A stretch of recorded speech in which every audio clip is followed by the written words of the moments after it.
बिस्मिल्लाहिर्रहमानिर्रहीम। Dear students, previous lecture में हमने testing of hypothesis about the population regression coefficient के बारे में बात की और इसमें जो कंसेप्ट था स्टैंडर्ड एरर ऑफ एस्टिमेट, उसके बारे में बात हुई और हमने टी टेस्ट यूज़ किया for testing the hypothesis about the regression coefficient. ठीक है, अब आप देखें कि रिग्रेशन में आपने क्या चीज़ था। रिग्रेशन में यह था कि आपने change in the dependent variable due to one और मैनी इंडिपेंडेंट वेरिएबल्स देखा। ठीक है, in the theory of regression we measure the extent of variation in the dependent variable due to one और मैनी इंडिपेंडेंट वेरिएबल्स। अगर आपके पास एक independent variable हो और एक डिपेंडेंट वेरिएबल हो और डिपेंडेंट वेरिएबल में क्या चेंज आती है ड्यू टू इंडिपेंडेंट वेरिएबल, तो इस चीज को हमने रिग्रेशन में मेजर देखा। ठीक है, इस नेचर को हमने देखा कि क्या नेचर इन दोनों वेरिएबल्स के दरमियान। तो today's topic is about correlation और and its testing. Testing means testing about its parameters. ठीक है, तो सबसे पहले वर्ड कोरिलेशन, जैसा कि नाम से जाहिर है, correlation is basically a strength of association between the two variables.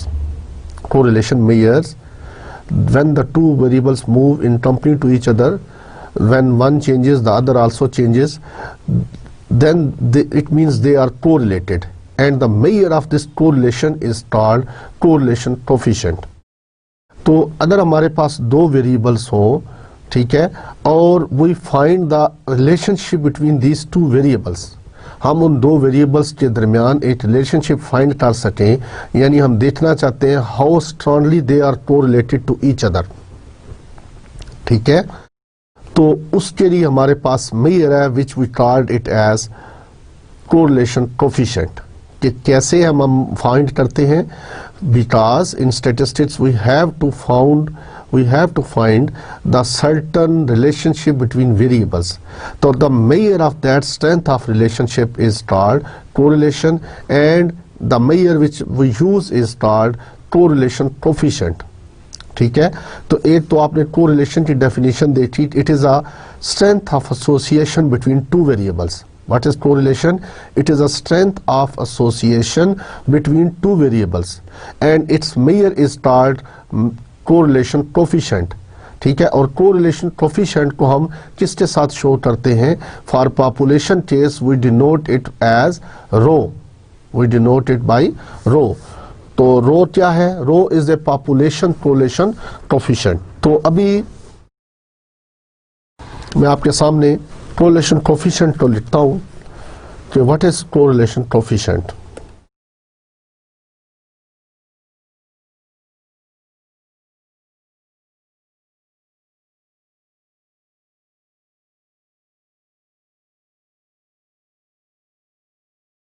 Correlation coefficient is denoted by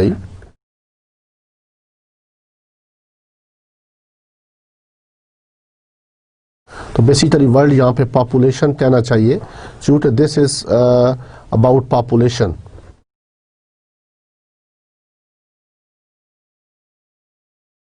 तो population correlation coefficient is denoted by rho, and as I have earlier mentioned, that correlation is basically the strength of association, the strength of relationship between two variables x and y.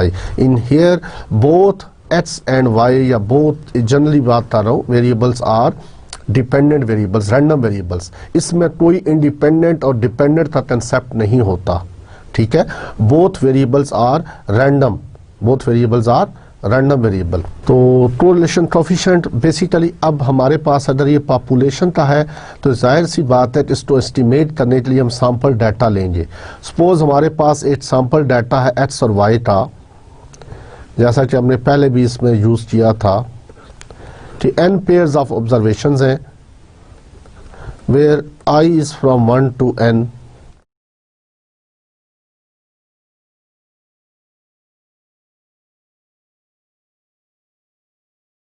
that is n pairs of observations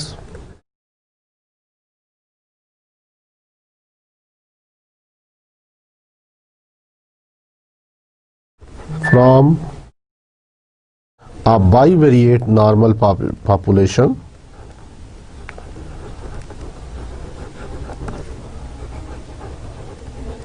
from a bivariate normal population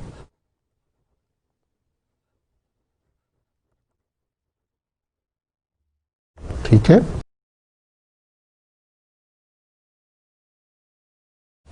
दो variables के दरमियान हम strength of association कैसे measure करते हैं, and then the measure of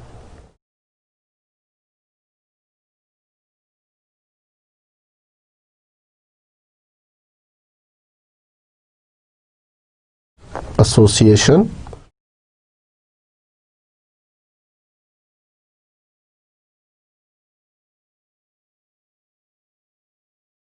between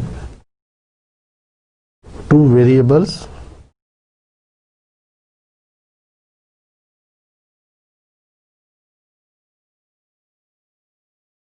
is denoted by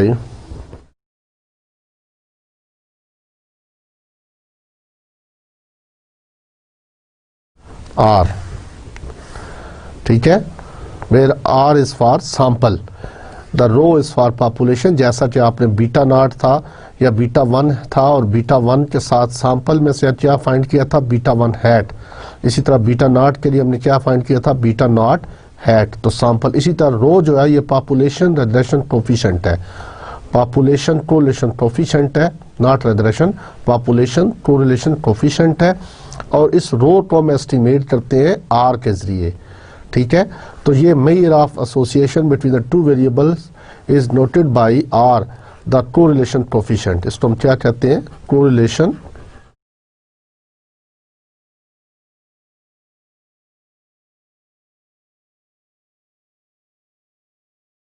ठीक है। इसका नाम दूसरा एक प्रोडक्ट मूवमेंट कोरिलेशन कोफिशिएंट भी कहते हैं, Pearson's product movement correlation coefficient, क्योंकि पियर्सन ने इसको फाइंड किया था इसीलिए उसके नाम से भी डिनोट किया जाता है। तो what is the value of R, जैसे कि हमने बीटा नॉट की वैल्यू थी Y bar minus beta 1 X bar, इसी तरह बीटा 1 वाई एक्स बार, इसी तरह बीटा 1 के हमारे पास एस्टिमेट थे वो जो हम लीस्ट स्क्वायर मेथड के जरिए हमने फाइंड किया था। इसीलिए यहाँ पर जो आर की वैल्यू जो उसने पियर्सन ने फाइंड की, that is basically N summation X Y minus summation X. ये वही जो बीटा 1 हैट का जो न्यूमरेटर है वही चीज है, ठीक है। इसमें और इसमें कोई फर्क नहीं है, चेंज आएगी तो डिवाइजर में, इसके डिवाइजर में अंडर रूट है।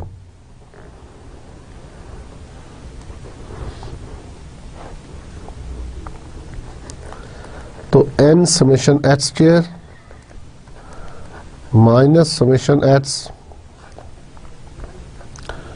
होल का स्क्वायर ब्रैकेट बंद, इसके बाद फिर y भी इसके अंदर आ जाता है, n summation Y square minus summation y whole square, ठीक है। एंड यहाँ पे ब्रैकेट को बंद कर दे, क्यों जी। अब इसको अगर हम लिखना चाहूँ तो इसको शॉर्ट फॉर्म में भी लिखा जा सकता था। ये शॉर्ट फॉर्म में जनरल फॉर्म इसकी क्या थी, that was basically summation X minus X bar into Y minus Y bar divided by summation X minus X bar whole square summation y minus Y bar whole square. तो this is also basically the formula यही था। तो इसको हमने ये आपस में multiply करने के बाद इसको सिंप्लीफाई किया, where i is from 1 to n। तो सिंप्लीफाई करने के बाद हम इसको इस फॉर्म में शॉर्ट फॉर्म में लेके आए जो आपके सामने मैंने पहले लिख दी थी, ठीक है। वाई आई ये वेरिएबल i है, i के साथ वेरिएबल लगा हुआ है, ठीक है। y bar is a constant value, तो ये है जी फार्मूला, ठीक है। y डिपेंड्स ऑन x और x ऑन y, एक ही बात है। तो ये दोनों वेरिएबल यहाँ पर रैंडम वेरिएबल होते हैं, डिपेंडेंट दोनों एक दूसरे के ऊपर डिपेंड कर रहे होते हैं, ठीक है। इसमें आप कोई इंडिपेंडेंट नहीं कह सकते कि ये इंडिपेंडेंट है और ये डिपेंडेंट है।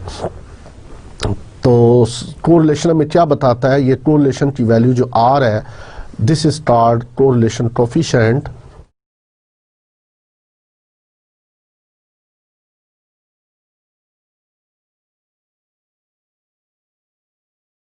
ठीक है, अब इसकी सर्टन प्रॉपर्टीज हैं। प्रॉपर्टीज में क्या है जी,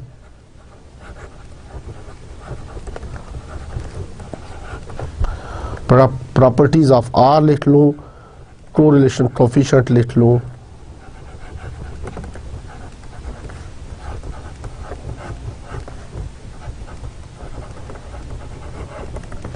तो पहली प्रॉपर्टी क्या है, R is a geometric mean of two regression coefficients.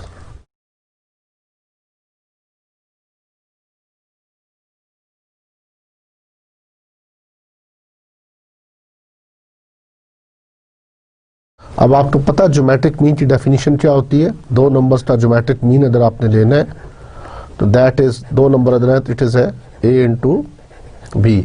अगर तीन नंबर है तो तीन नंबर का ज्योमेट्रिक मीन क्या होगा, ए इंटू बी इंटू सी, ज्योमेट्रिक मीन। ठीक है, जैसे अर्थमेटिक मीन था जो स्टार्ट में हमने मेजर ऑफ सेंटर टेंडेंसी में पढ़ा था, मीन मीडियन मोड, तो मैंने सिर्फ तीन की बात की थी।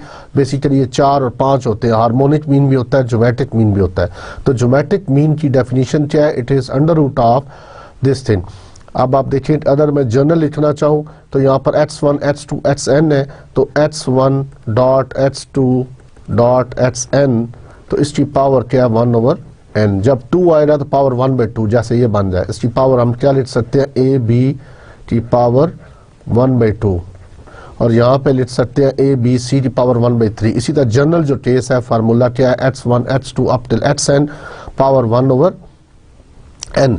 तो ये कह रहा है कि r is a geometric mean of two regression coefficient, that is, यानी r जो है वो बेसिकली ये चीज़ है, बी एक्स वाई, ये मैंने शायद इससे पहले बात नहीं की, और बी वाई ऑन एक्स।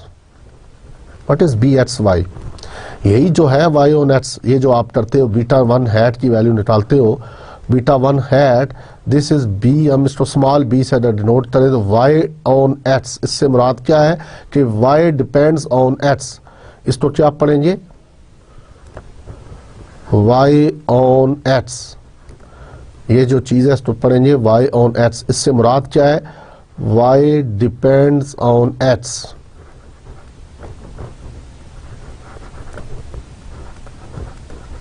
ठीक है, y ऑन x से क्या मुराद है।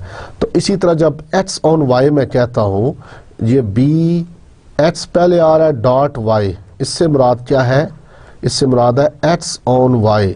यहां पर x जो है y के ऊपर डिपेंड कर रहा है। ठीक है, इससे मुराद क्या है, x ऑन y।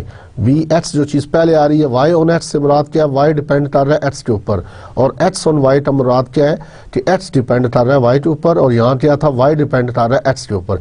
तो इट मीन्स जब हम कोरिलेशन की बात करते हैं तो दोनों वेरिएबल इंटरडिपेंडेंट होते हैं। The measure of this interdependence जो है ना, इस चीज़ को हम कोरिलेशन कोफिशिएंट मेजर करता है ना, द स्ट्रेंथ ऑफ एसोसिएशन या strength of interrelationship between these two variables is measured by the correlation coefficient। ठीक है, तो R की डेफिनेशन क्या है, R is a geometric mean of two regression coefficient। जब दो regression coefficient तो अंडर रूट की पावर क्या आ गई, 1/2।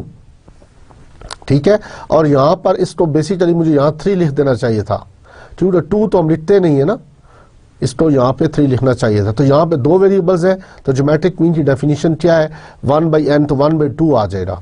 दो वेरिएबल्स हैं, उनके वेरिएबल्स को मल्टीप्लाई करें और उसकी पावर क्या आ जाए, 1/2। तो r is a geometric mean of two regression coefficients. तो रिग्रेशन कोफिशिएंट्स को अगर आप अंडर रूट ले लें, अब मैं यहाँ वैल्यू पुट करूँ ना इसके अंदर, तो r का वही फार्मूला बनेगा जो मैंने ऊपर लिखा है नंबर 1 पर।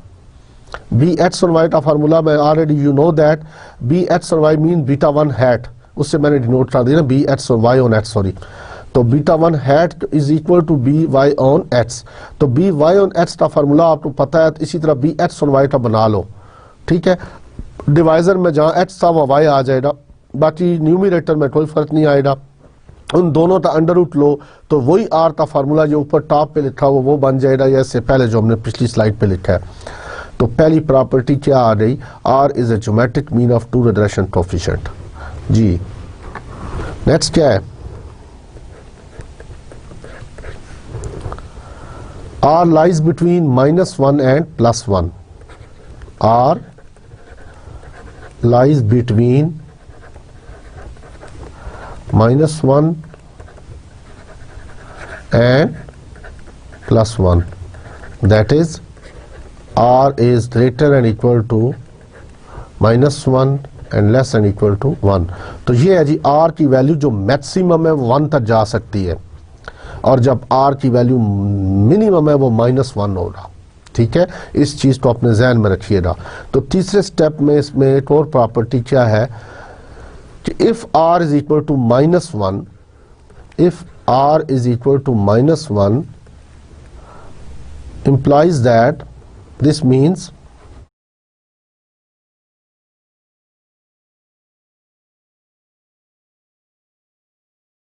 that there is perfect negative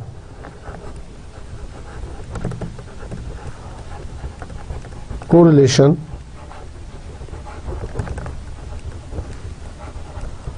between two variables.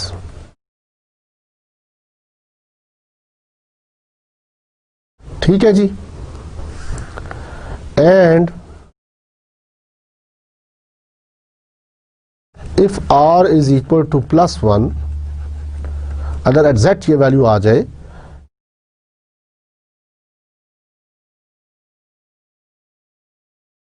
implies that there is perfect positive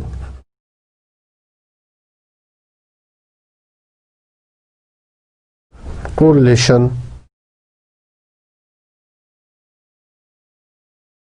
between two variables.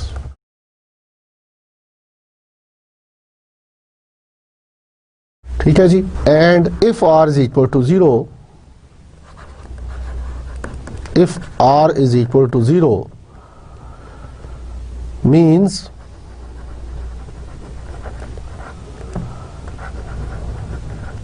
there is no association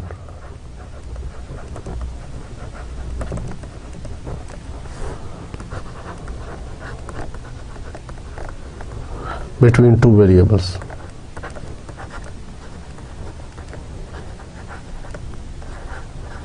ठीक है, तो कोरिलेशन तो आपको पता चल गया, it is strength of association between two variables, और the measure which we use is called correlation coefficient. तो correlation coefficient का फार्मूला आपको क्लियर हो गया। उसके बाद there are certain properties that correlation coefficient is a geometric mean of two regression coefficient. It lies between -1 and +1. If it is -1, then there is perfect positive negative correlation. If R की value जो है अगर negative positive sign के साथ +1 है, then there is perfect positive correlation. And if R is equal to 0, then there is no correlation between the two variables. तो इसका मतलब है कि दो वेरिएबल्स के जब हम एसोसिएशन देखेंगे, दो वेरिएबल्स के दरमियान जब हम एसोसिएशन देखेंगे तो हम R की वैल्यू निकाल लेंगे। अगर R की वैल्यू 0 के क्लोज आ रही है, 0.1 है, 0.2 है, 0.3 है, 0.01 है, 0.5 से लेस है, तो फिर हम कहेंगे भाई इनके दरमियान तो ख़ास रिलेशनशिप इतना नहीं है। ठीक है, लेकिन जो R की वैल्यू 0.5 से अबव जाती जाएगी, 0.5 से अबव 0.49, 0.59 में भी 0.99, 0.98, 0.91, 0.9, 0.8, तो हम कहेंगे there is a strong correlation between the variables. ठीक है, वेरिएबल्स के दरमियान क्या है, स्ट्रॉन्ग कोरिलेशन है। तो हमें certain in statistics we have to find the relationship between, जैसा कि आपने देखे थे ब्लड प्रेशर और एज के दरमियान देखना चाहते हैं, या एंजाइटी और ब्लड प्रेशर के दरमियान रिलेशनशिप देखना चाह रहे हैं, एंजाइटी और ब्लड प्रेशर। अब आप देखिए ब्लड प्रेशर और एंजाइटी को भी हम किसी मेजर में लेंगे ना, है, तो एज और ब्लड प्रेशर के दरमियान हम we want to see is there any relationship between these two variables, तो हम क्या करेंगे, हम उस एक्स और वाई के दरमियान आर की वैल्यू निकालेंगे। अगर आर की वैल्यू 0 के पास कहीं आती है, आस पास या 0.5 से बिलो है, तो हम कहेंगे इनके दरमियान कोई खास रिलेशनशिप नहीं है। लेकिन जो आर की वैल्यू बढ़ती है, 1 के क्लोज जाती है, तो हम कहेंगे there is a strong relationship between these two variables.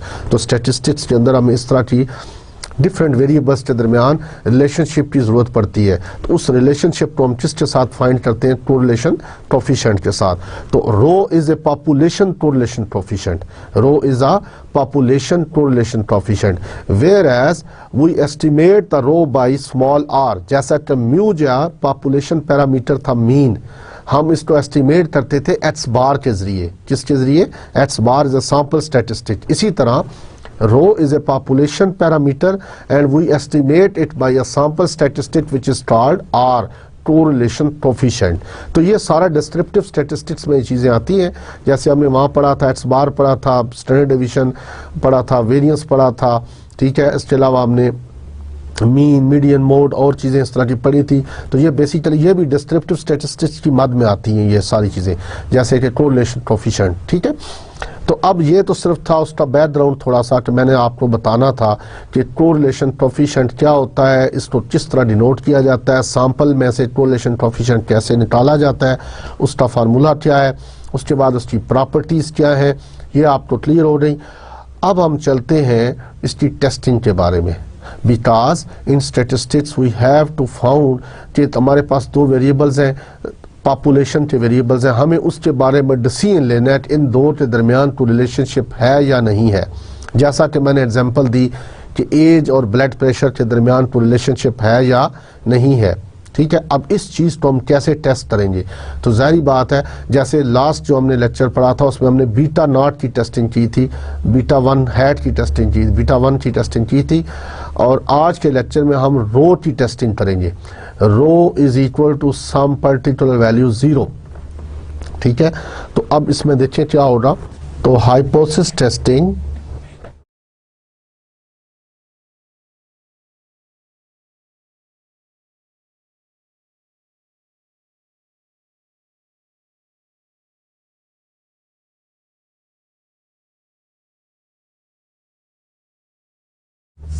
about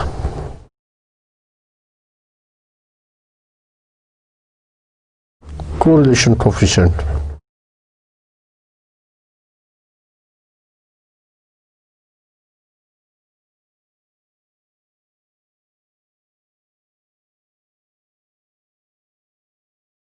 इसको हम किससे डिनोट करते हैं, रो से।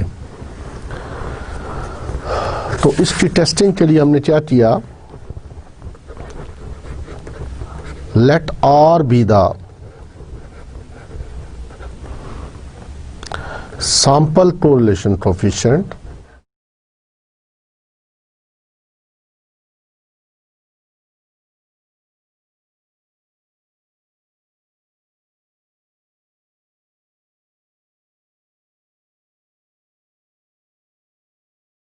from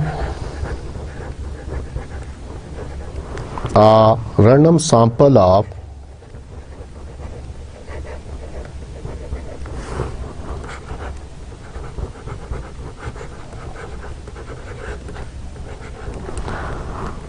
n pairs of values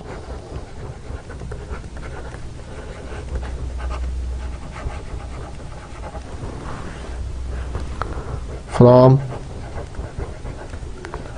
a bivariate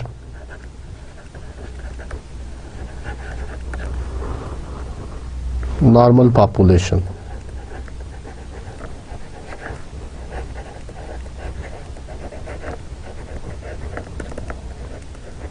ठीक है, R be the sample correlation coefficient from a random sample of n pair of values from a bivariate normal population having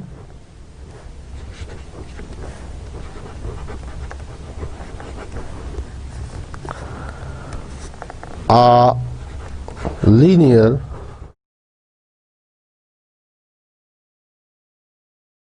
correlation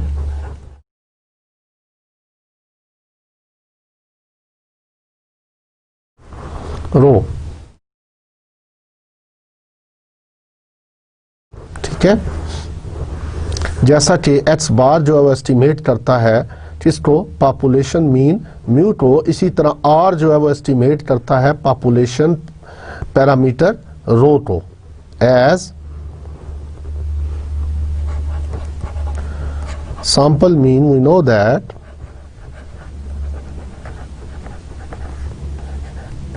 X bar is used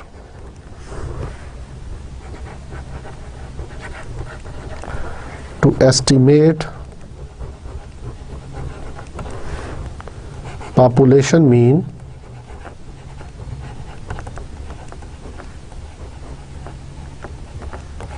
mu.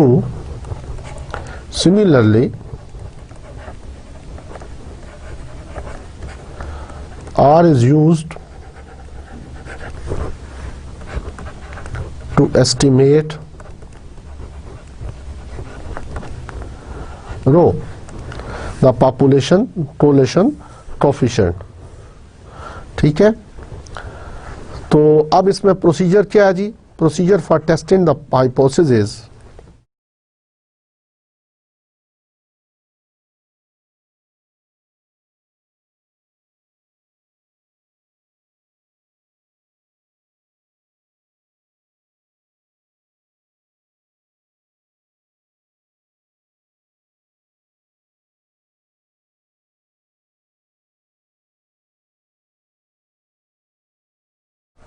As under, ठीक है। तो क्या होना चाहिए hypothesis कि rho is equal to some particular value rho naught. तो H naught हमारा क्या बनेगा, we state our hypothesis as, पहला स्टेप क्या है जी, we state our hypothesis as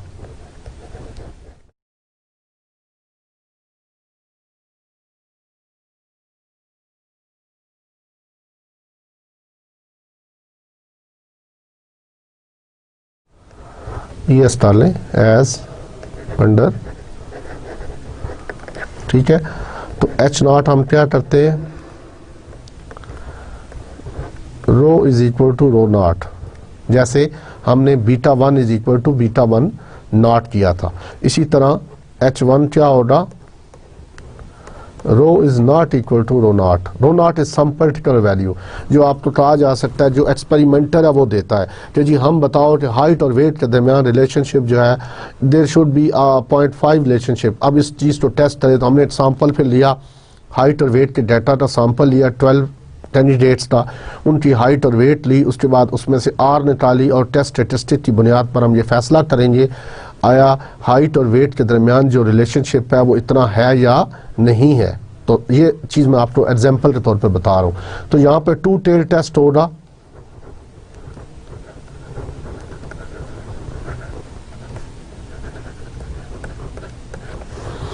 ठीक है। H1 can be, row is तो 1 टेल,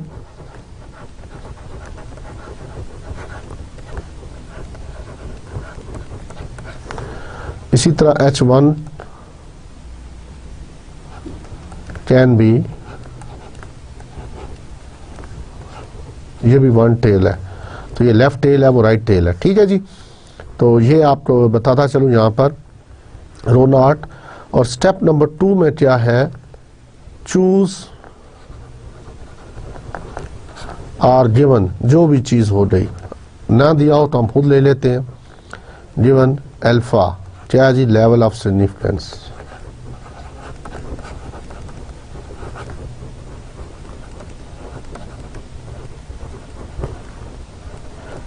ठीक है। Step number 3, the test statistic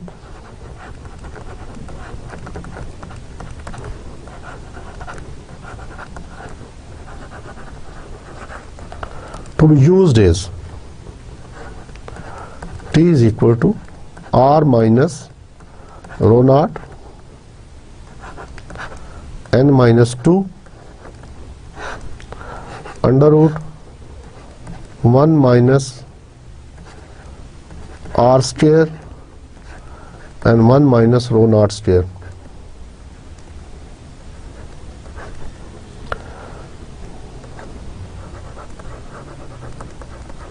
Which under H naught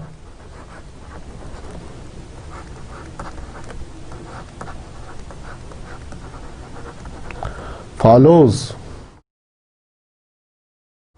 students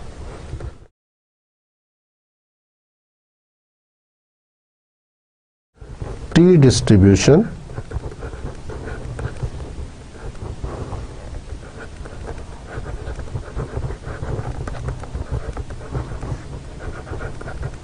with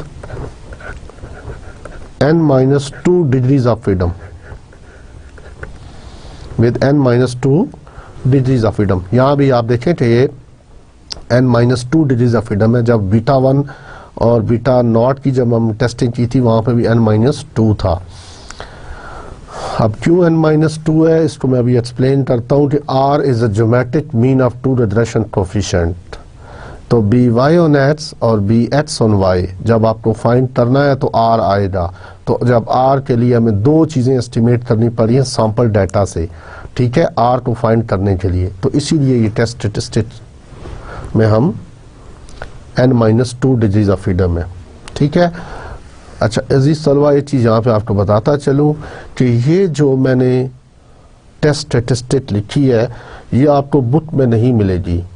basically ये स्टैटिस्टिक जो हमने यूज़ की है ये बायोमेट्रिक का 1957 में एक पेपर पब्लिश था. डॉक्टर समीउद्दीन जो इस इंतकाल कर चुके हैं उनकी रिसर्च थी. लिटरेचर में आपको मिलेगा R इज इक्वल टू 0 करने के लिए फार्मूला. तो यहाँ पे रो नॉट की जगह 0 का फार्मूला मौजूद है जो लिखा हुआ है, इससे रो नॉट की जगह 0 पुट कर दो. लेकिन for rho is equal to rho naught के लिए हम फिशर स्टैटिस्टिक यूज़ करते हैं. मोस्टली बुक्स ने वही यूज़ किया हुआ है, लेकिन शायद उनको इल्म नहीं है कि ये फार्मूला जो है हमारे समीउद्दीन साहब ने फाइंड आउट किया था. लेकिन लिटरेचर में वो मौजूद है, पेपर में बायोमेट्रिका में वो छपा हुआ है, लेकिन बुक्स में शायद अवेलेबल नहीं है. तो इसीलिए मैं इस फार्मूले को जहाँ इंट्रोड्यूस करवा रहा हूँ. और ये फार्मूला 2 in 1 पर्पज़ के लिए. जबकि लिटरेचर में आप देखें तो rho is equal to 0 test करने के लिए टी डिस्ट्रीब्यूशन यूज़ करते हैं और rho is equal to rho naught देखने के लिए जी टेस्ट लगाते हैं, ठीक है. उसको भी मैं साथ एक्सप्लेन कर दूंगा, आप दोनों तरफ से हल कर सकते हैं, ठीक है. It follow students T distribution with n minus 2 degrees of freedom. तो स्टेप नंबर 4 में कंप्यूटेशन है.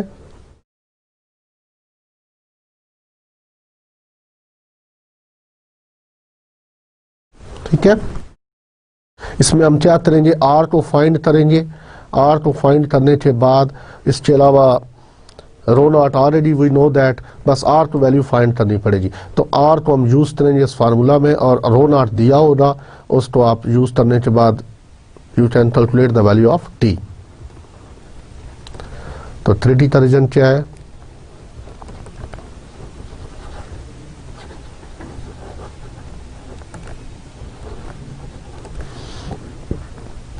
जी T is less than equal to minus T alpha by 2 with n minus 2 degrees of freedom.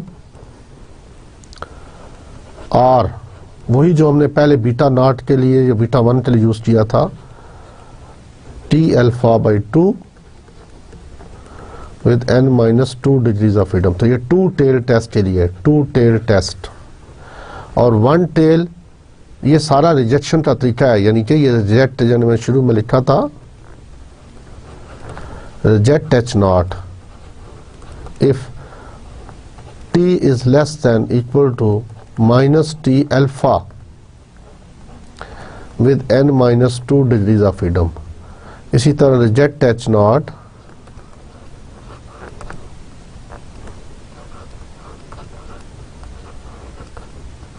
if T is greater than equal to positive sign के साथ T alpha n minus 2 degrees of freedom. तो ये दोनों 1 tell है.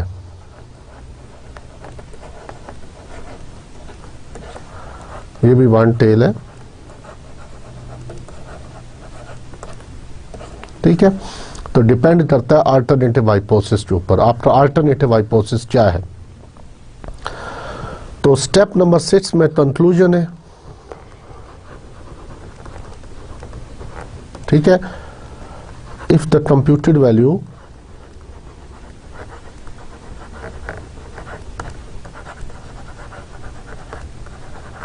of t falls in the acceptance region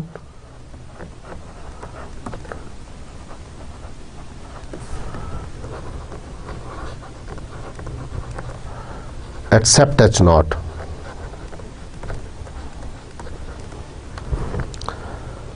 Otherwise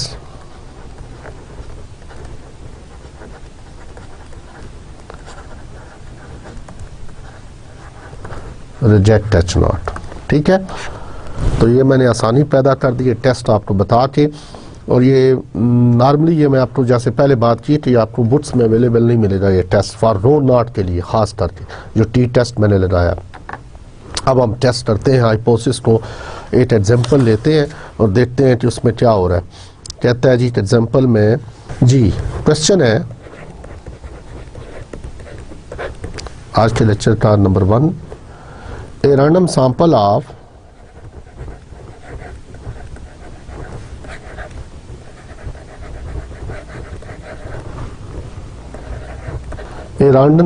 of size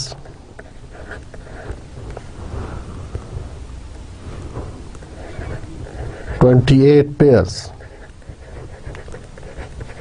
ठीक है, pair data होता है ना ये वाला, from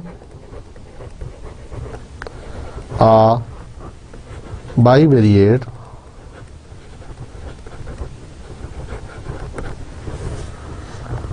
normal population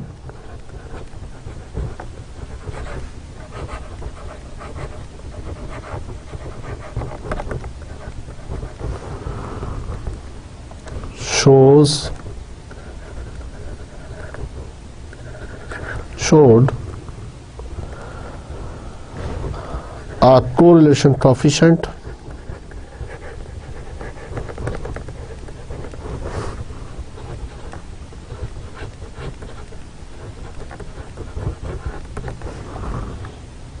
of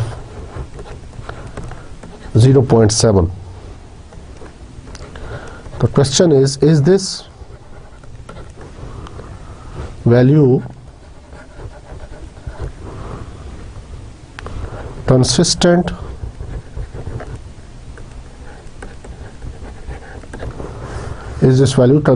with the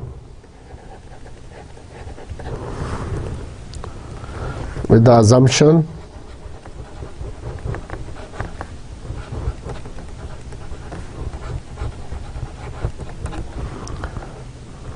that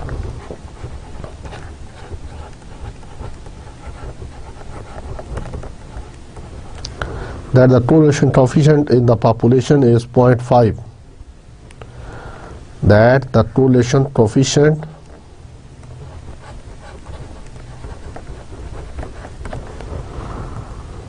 in the population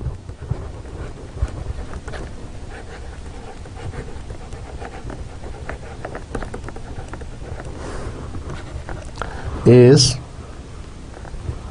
0.5। तो ये है जी क्वेश्चन। अब आप देखिए आपको गिवन इंफॉर्मेशन क्या है कि n आपको पता है 28 है और r की वैल्यू क्या है 0.7।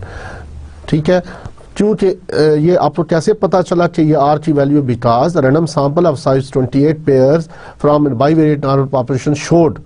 तो ये कहता है कि बाइवेरिएट नॉर्मल पॉपुलेशन से 28 का पेयर लिया गया, बाइवेरिएट डाटा है। बाइवेरिएट इससे पहले जो हम अज्यूम करते थे द सिंगल वेरिएबल हैंडल करते थे तो नॉर्मल पॉपुलेशन हम लिखते थे। अब हमने 2 वेरिएबल्स को एट ए टाइम सेलेक्ट कर रहे हैं। ठीक है, एक आदमी उसका हाइट भी है उसकी वेट भी है, तो इसीलिए इसको बाइवेरिएट का लफ्ज यूज किया गया। तो बाइवेरिएट नॉर्मल पॉपुलेशन से लिया गया, showed A correlation coefficient of 0.7।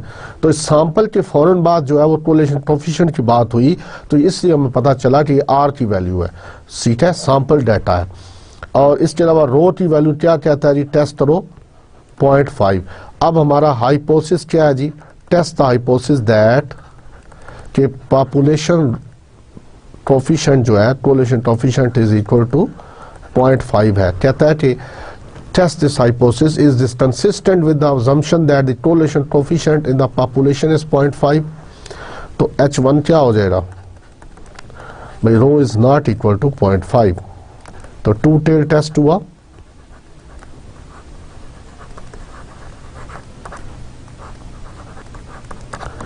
Clear जी। स्टेप नंबर 2 में अल्फा गिवन नहीं है तो वो choose alpha is equal to 0.05, ठीक है, या 5% लिख ले, same thing. The test statistic to be used is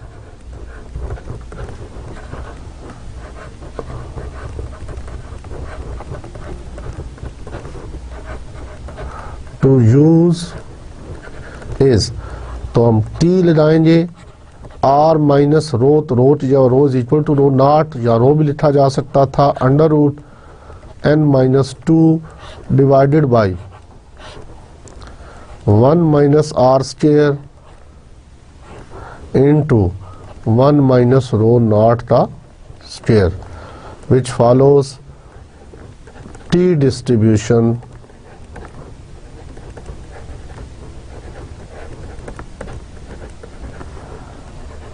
with n-2 degrees of freedom. ठीक है जी, n-2 डिग्रीज ऑफ फ्रीडम। तो स्टेप नंबर 4 में कंप्यूटेशन आ गया।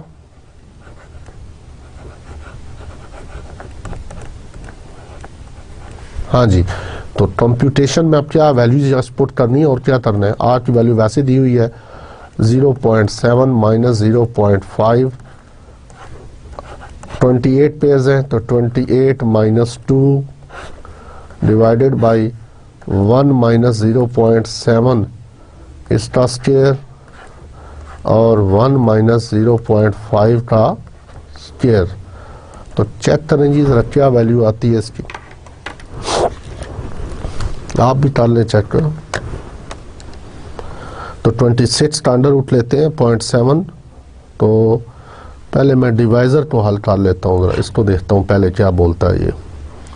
1 माइनस 0.7 का स्क्वायर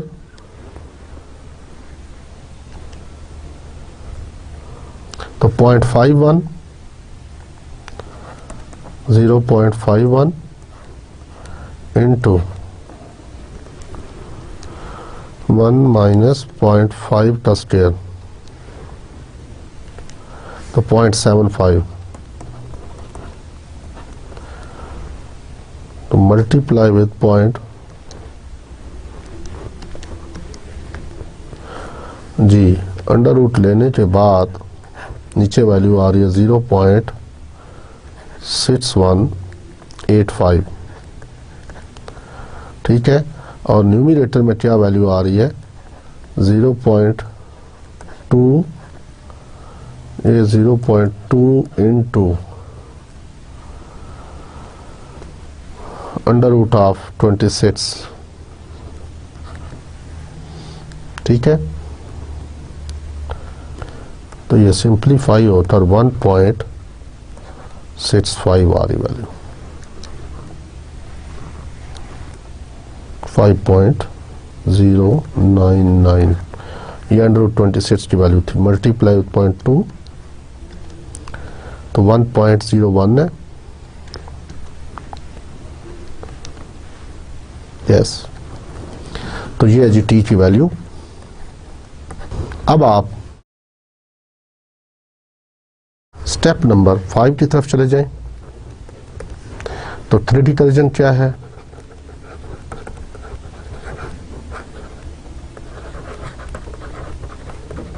टू टेल है, तो t is less and equal to minus T 0.025 और 26, यही है ना जी, n-2, और t is greater and equal to t 0.025 26। 0.025 का तो पता है ना कैसे आया, अल्फा बाई 2 करके, विकास टू टेल टेस्ट अल्फा क्या था 0.05 और 2 पे डिवाइड किया तो 0.025 आ गया। अब इसको हमने टेबल में देखना है और देखते हैं कि क्या वैल्यू आती है। Excuse me.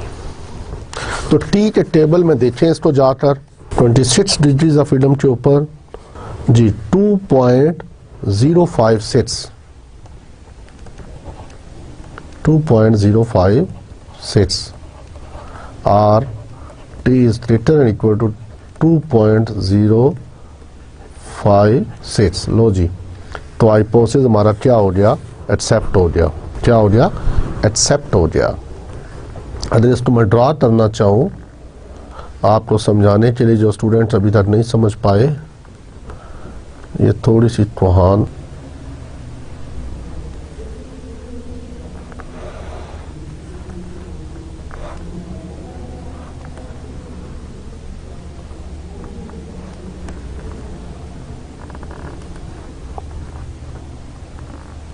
एक ही लाइन है ये।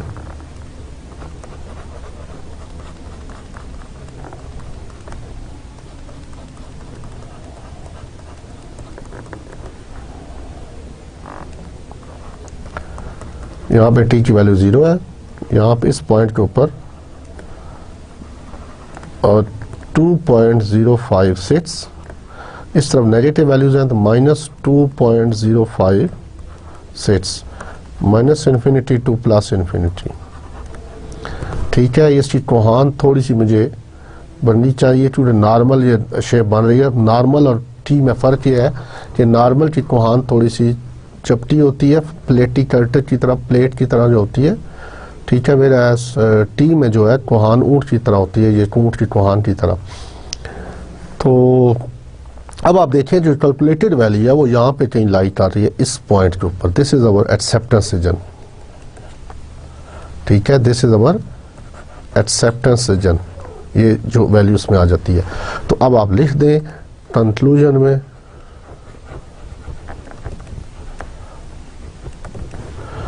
तो लिखें since the computed value of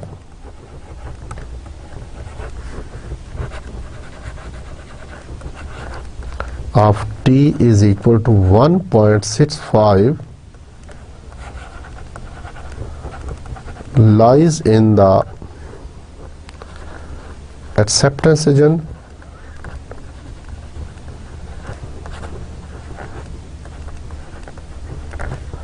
therefore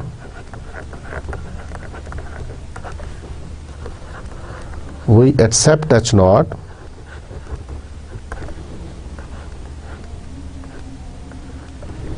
therefore we accept H naught and conclude that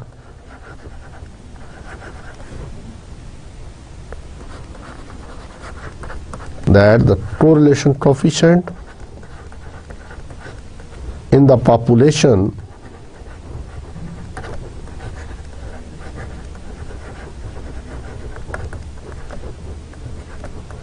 is 0.5। लो जी, हमने सैंपल की बुनियाद पर ये पॉपुलेशन के कोरिलेशन कोएफिशिएंट के बारे में देख लिया। ठीक है, और हमने फाइंड आउट कर लिया कि पॉपुलेशन कोरिलेशन कोएफिशिएंट जो है वो 0.5 है। किस तरह फाइंड किया, सैंपल डाटा लेकर, सैंपल डाटा में से हमने देखा कि R की वैल्यू 0.7 आई और उसकी बेस पर हमने टेस्ट स्टैटिस्टिक लगाया और उसके बाद देखा कि क्या वैल्यू आई। ठीक है, अब हम नॉर्मली जो आपसे क्वेश्चन पूछा जाता है ना,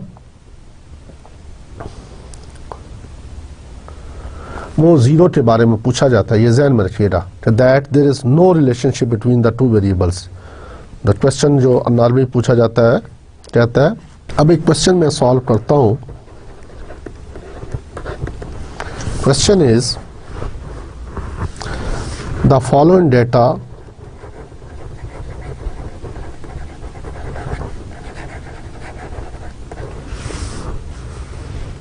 were obtained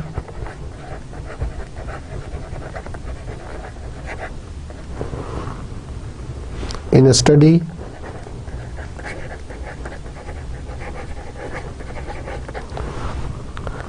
of the relationship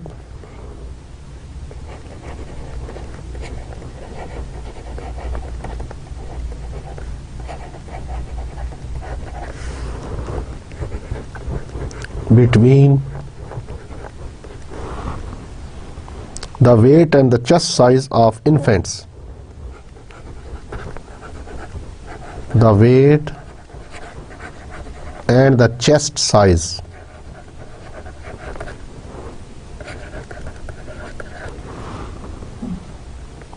of infants at birth. ठीक है, तो ये वेट है जी उनके इन केजी, और दिस इज चेस्ट साइज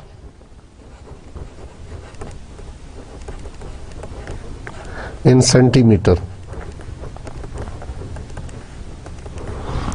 तो वेट क्या है 2.75, नेक्स्ट क्या है 2.15 and the next is 4.41, 5.52. एक मिनट रेस तक बचा है 5.52 वाला, 3.21, 4.32 and 2.31, 4.30 and the last one is 3.71. तो ये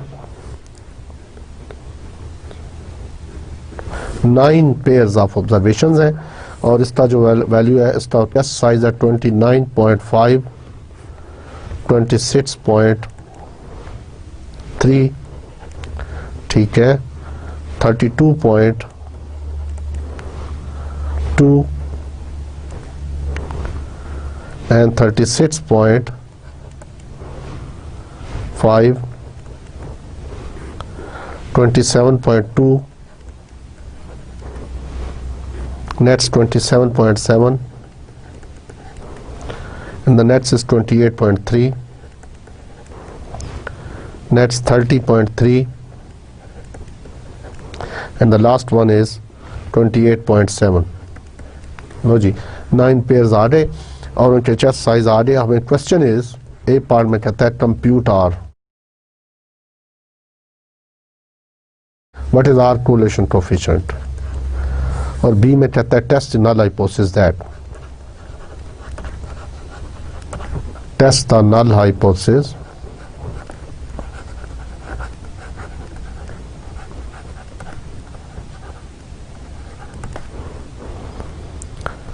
that rho is equal to 0 versus rho is positive at alpha is equal to 0.01. चलो जी अल्फा भी बड़ा या कम हुआ लेवल ऑफ सिग्निफिकेंस. तो ये था जी हमारा हाइपोथेसिस जो हमने टेस्ट करना है. सॉल्यूशन में क्या है जी, सबसे पहले हम हाइपोथेसिस को स्टेट करते हैं. तो H0 ऑलरेडी नो दैट कि rho is equal to 0 and H1 given कि रो इज पॉजिटिव. तो राइट टेल टेस्ट है.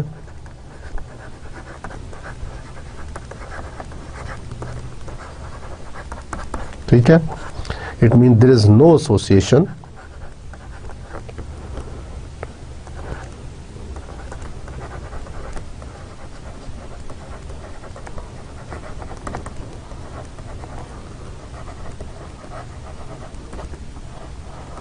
between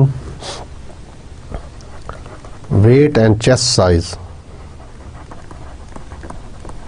देखें जी रो इज इक्वल टू 0 से क्या मुराद है, there is no association between weights and chest size, और it means rho is positive mean there is a positive association between weight and chest size.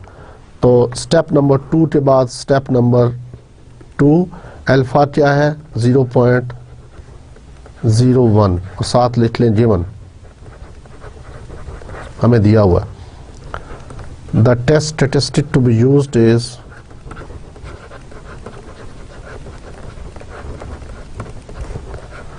To use is T लगेगा. Rho की value चूंकि 0 है तो 0 put कर दें वहाँ पर, r माइनस रो नॉट की जगह 0 पुट कर दें तो n माइनस 2, ये फार्मूला आपको अक्सर लिटरेचर में मिल जाएगा बुक्स में, which follows t distribution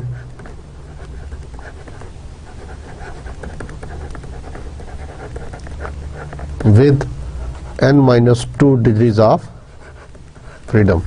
ठीक है, अब हम r फाइंड करेंगे कैलकुलेटर के जरिए और जस्ट यहाँ पुट कर देंगे और t की वैल्यू आ जाएगी 4 स्टेप में।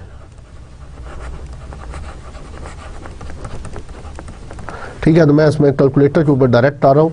उसी तरह मोड लीनियर रिग्रेशन में जाकर तो आपने उसमें वैल्यूज एंटर करनी है x और y, उसके बाद वहाँ पे ही आप ऑप्शन देंगे r। अगर आप नहीं देते तो r का फार्मूला लिख दें यहाँ पर, what is r, this is equal to n summation x y summation x summation y। अब आप चाहे x किसी को ले लें, वेट को ले लें x, y जो है वो उसको ले लें चेस्ट साइज को, या चेस्ट साइज को x से डिनोट कर लें, कोई फर्क नहीं पड़ेगा, रिजल्ट सेम आएंगे।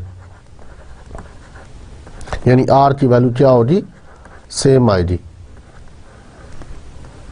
ये r का फार्मूला मैं लिख रहा हूँ, n summation y square minus summation y whole square. तो r का फार्मूला मैंने लिख दिया। अब आप इसमें वैल्यूज पुट करें और r की वैल्यू तो मैं डायरेक्टली लिख रहा हूँ। देखिए इसमें क्या वैल्यू आती है। मोड, पहले डाटा वॉश लाजमी कर लीजिएगा, शिफ्ट AC क्लियर, वो ज़रूरी है वरना ये सारा कुछ गड़बड़ हो जाएगी। 2.75 कॉमा 29.5, ठीक है जी। तो 2.15 कॉमा 26.3 मेमोरी, 4.41 कॉमा के बाद लिखें 32.2 मेमोरी, 5.52 कॉमा 36.5 मेमोरी, फिर 3.21 कॉमा 27.2, 4.32 कॉमा 27.7, 2.31 कॉमा के बाद लिखे 28.3 मेमोरी, इसके बाद 4.3 30.3, 3.71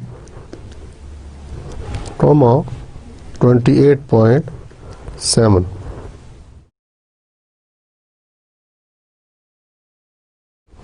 ठीक है जी। तो शिफ्ट R, कहाँ हो R जी, तो 0.78 R की वैल्यू आ गई। Now put this value in T formula, R 0.78, n minus 2, how many pairs? No, 9 minus 2, 9 minus 2, 1 minus R square, तो 0.78 का स्क्वायर। इसको सिंप्लीफाई करके देखते हैं क्या आता है जी, 0.625 78।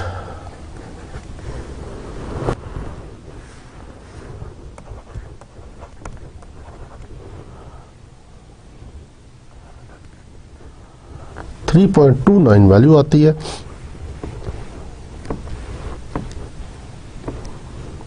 तो 2.064 ये न्यूमरेटर में आ रहा है।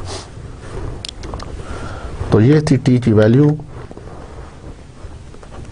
अब आ गया स्टेप नंबर 5, क्रिटिकल रीजन।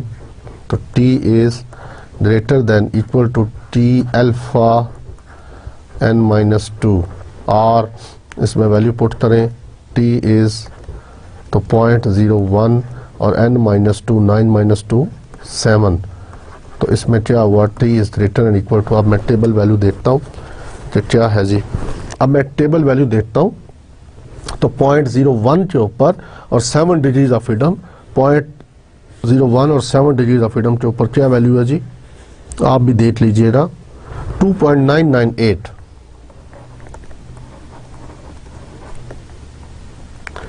लो जी 2.998, इससे मुराद है कि ये हमारी जो वैल्यू बन रही है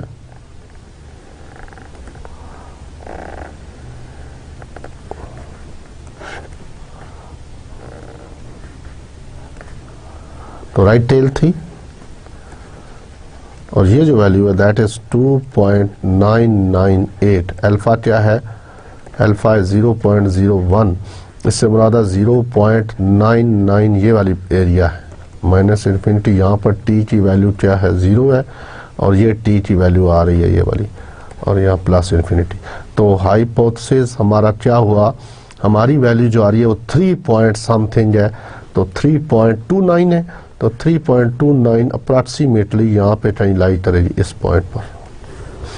इससे मुराद है कि step number 6 conclusion,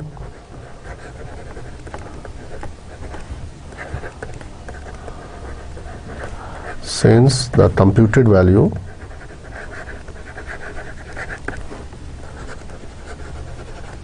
of t is equal to 3.29 falls in the rejection region,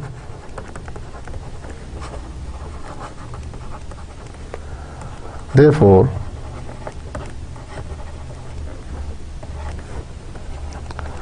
we reject H naught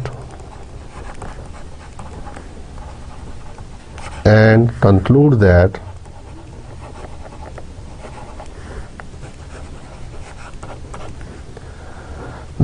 there is positive correlation, ज़ाहिर बात है नज़र भी आ रहा था, between weight and chest size। ठीक है जी, तो ये था अजीज तलबा आज का लेक्चर, जिसमें हमने कोरिलेशन कोफिशिएंट को डिस्कस किया और उसके बाद हमने उसकी टेस्टिंग की। ठीक है, तो इसके साथ ही मैं आपसे इजाज़त चाहता हूँ। गुड लक एंड अल्लाह हाफिज़।